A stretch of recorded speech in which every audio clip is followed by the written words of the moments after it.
Assalamualaikum warahmatullahi wabarakatuh. Sebelumnya, perkenalkan kita dari kelompok 1. Saya di sini sebagai moderator, nama Riantoro. Kemudian ada Kristiana Mira, Irma Yati Siregar, Tamia Indasari, dan juga Novianti. Di sini kami akan menjelaskan tentang korupsi di Indonesia. Untuk korupsi di Indonesia akan dijelaskan oleh saudari Tamia. Silakan saudari Tamia. Korupsi di Indonesia. Korupsi di Indonesia berkembang secara sistematik. Bagi banyak orang, korupsi bukan lagi merupakan suatu pelanggaran hukum, melainkan sekedar suatu kebiasaan. Dalam seluruh penelitian perbandingan korupsi antar negara, Indonesia selalu menempati posisi paling rendah. Next, Rian.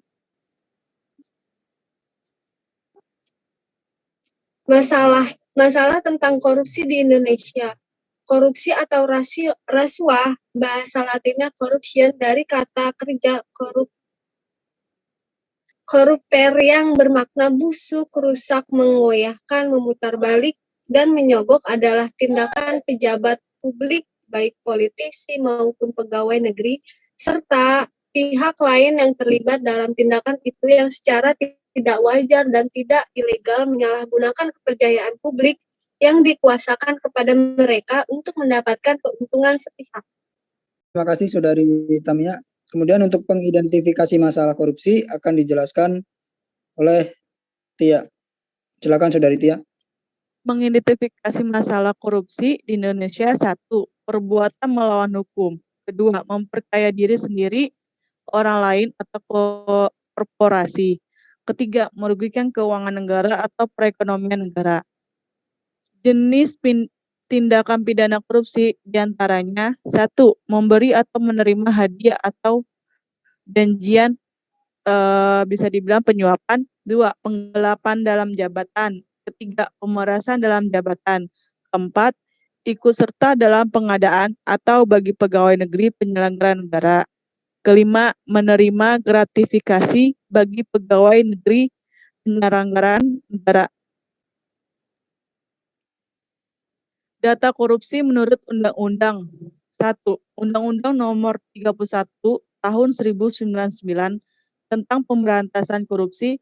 Tindak pidana korupsi adalah setiap orang yang dikategorikan melawan hukum, melakukan perbuatan perkaya diri sendiri, menguntungkan diri sendiri atau orang lain, suatu korporasi, menyalahgunakan kewenangan maupun kesepakatan atau sarana yang ada padanya karena jabatan atau kedudukan yang dapat merugikan keuangan negara.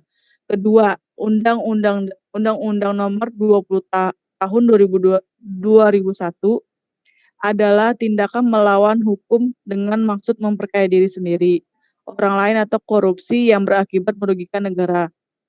Undang-Undang Nomor 24 Tahun 1960 adalah perbuatan seseorang yang dengan atau karena melakukan sesuatu kejahatan dengan menyalahgunakan. Baik, terima kasih saudari Tia.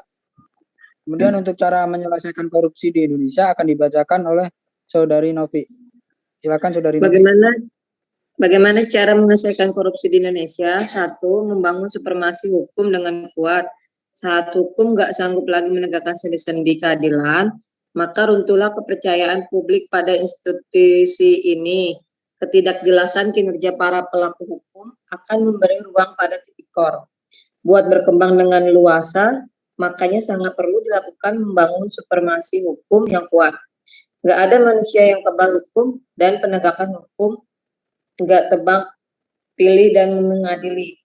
Yang kedua, menciptakan kondusivitas nyata di semua daerah. Salah satu rangsangan tumbuhnya tipikor dengan subur yaitu kondusivitas semua di suatu wilayah otom. Kondusivitas yang selama ini dilulukan yaitu kondusivitas semua belaka. Kejahatan korupsi tersebut tumbuh dengan subur tanpa ada yang menghentikannya.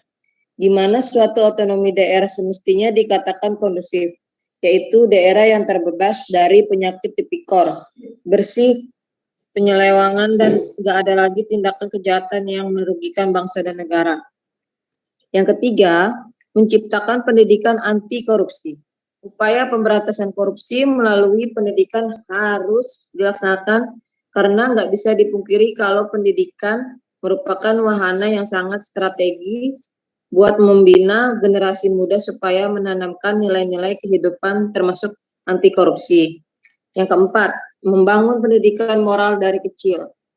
Mengapa banyak pejabat negara ini yang korupsi? Karena mereka semua bermoral miskin, bertabiat penjahat, sekali membekali pendidikan moral pada generasi muda. Korupsi berkaitan dengan kekuasaan, karena dengan kekuasaan itu, penguasa dapat menyalahgunakan kekuasaannya untuk kepentingan pribadi, keluarga, dan kroninya. Korupsi selalu bermula dan berkembang di sektor publik dengan bukti-bukti yang nyata bahwa dengan kekuasaan itulah pejabat publik dapat menekan atau memeras para pencari keadilan atau mereka yang memerlukan jasa pelayanan dari pemerintah. Korupsi di Indonesia sudah tergolong kejahatan yang merusak, tidak saja keuangan negara dan potensi ekonomi negara, tetapi juga telah meluluhlantahkan pilar-pilar sosial budaya, moral, politik, dan tatanan hukum dan keamanan nasional. Upaya pemberantasan kejahatan korupsi melalui penegakan hukum yang berkeadilan saat ini tampak masih memerlukan perjuangan berat, karena kejahatan korupsi merupakan kejahatan luar biasa atau extraordinary crime yang berbeda dari kejahatan pidana biasa. Maka upaya yang harus dilakukan memerlukan sistem yang terpadu dan luar biasa pula.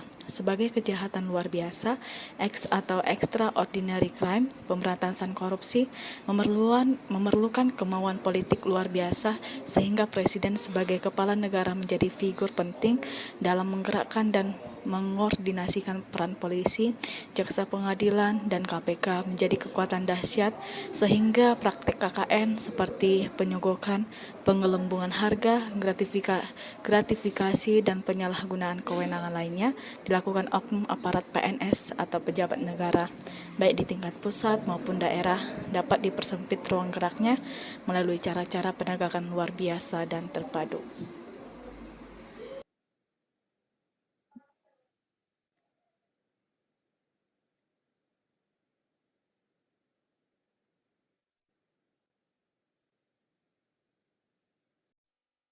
Baik, terima kasih teman-teman atas partisipasinya. Kita dari kelompok 1 ingin mengucapkan terima kasih dan mohon maaf jika ada kesalahan kata-kata. Saya akhiri. Assalamualaikum warahmatullahi wabarakatuh.